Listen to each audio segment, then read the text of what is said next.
Niisiis, nagu te juba video pealkirjast nägite, siis tänase video teemaks on lifehackid ehk siis eluhäkid ehk siis häkid, mis aitavad teid läbi olukordadest, kus te väga ei tea, mida teha või rasketest olukordadest või üleüldse olukorrad, mida te olete ilma nende häkkideta teinud väga pikalt ja väga raskelt. Aga osad nendest häkkidest on mul siis internetist leitud ja osad on mul enda välja mõeldud. Aga ma ei hakka seda ära ütlema, et millised on mul enda välja mõeldud, sellepärast et läheb pikale. Ja see valgustus on mul lihtsalt selline paukitee. Ma ei tea, kas teile meeldib see valgustus. Aga ma arvan, ma panen siia üles selle hääletamisnupu. Et siis te saate öelda, kas teile meeldib see valgustus, et kas ma peaksin... Kui juhul kui on pime, kas ma peaksin selle valgustusega jätkama. Aga no kogu video mul muidugi see valgustus ei ole. Aga alustame videoga. Kas tunned end koolis tihti väga väsinud? Vähemalt mina küll tunnen ja ma arvan, et paljud teist ka. Niisiis, selleks on väga lihtne lahendus. See ei pruugi püsida kogu päeva, aga see natukenegi vähemalt aitab.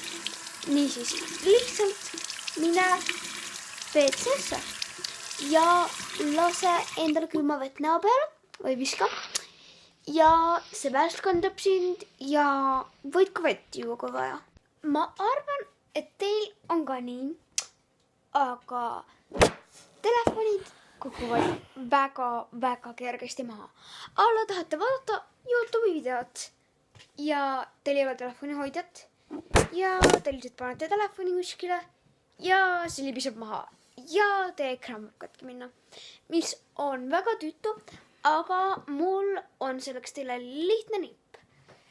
Selle asemel, et te panete mingi asja, mille pealt see võib ka maha libiseda sinna taha, kasutage päikseprille, sest nende varred hoiavad telefoni kinni ja see vastu saab sellega nõjatama panna ja teil on väga mugav vaadata. Kui teil on olnud hiljuti sünnipäev, nagu minul, või olete saanud kingitusi, on olnud jõulud, olete saanud palju kotte, siis ärge pange neid kuskile toanurka või ukse taha või nii, sellepärast, et selleks on palju lihtsam lahendus. Teil on lihtsalt vaja paela.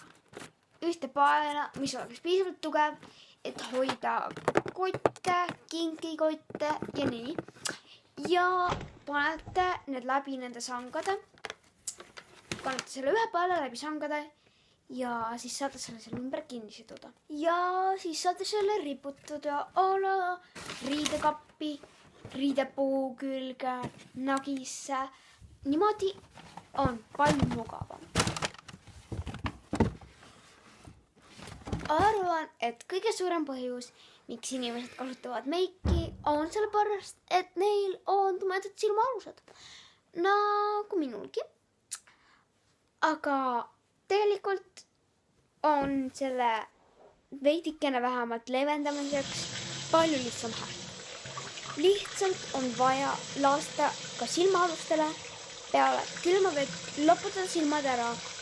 Ja see tegelikult aitab seda. Päris ära, sest ta muidugi ei võta. Ja osadel inimestel ongi nagu ööpäevaringselt tumedad silmaalused. Aga mul see häkk on aidanud. See tõesti täielikult ära ei võta. Täielikult või peaaegu täielikult võib ära võtta hea magamine. Aga see häkk töötab, nii et soovitan testida. Kas teil on ka vahel nii, et te lihtsalt ei saa tunnis millestki aru? Nagu mul on nii matas, väga tihti. Lihtsalt ei saa aru või ei jää meelde korrutustabel. Mul jääb aga jagamine ei ole kõige tugevam küll. Aga nagu teil ei jää lihtsalt asjad meelde ja te lihtsalt ei oska neid, ei saa aru, siis selleks on mul lahendus. Te saate lihtsalt minna lehele nimega Quizlet. Ja seal saate te otsida erinevaid teemasid või küsida oma õpetajalt. Äkki tal on Quizleti konto või nii, et äkki tema saab teile midagi teha või saate paluda oma vanematel teha teile, sest seal saab ise ka teha mingeid harjutusi ja siis saate te võtta kaarte, mis siis pöörduvad ja kus sa saad vastuseid vaadata, teste teha, mängud seoses asjadega, nii et soojalt soovitan seda. Aga see on siis tänaseks kõik ja järgmine video võib ka tulla lifehackidest või mixeritustest. Aga ma loodan, et teile see video meeldis ja kui teil on mingid videoideesid, mida te tahaksite, et ma teeksin, siis kommenteerige need siia alla. Ja ma arvan, et hetkel bye!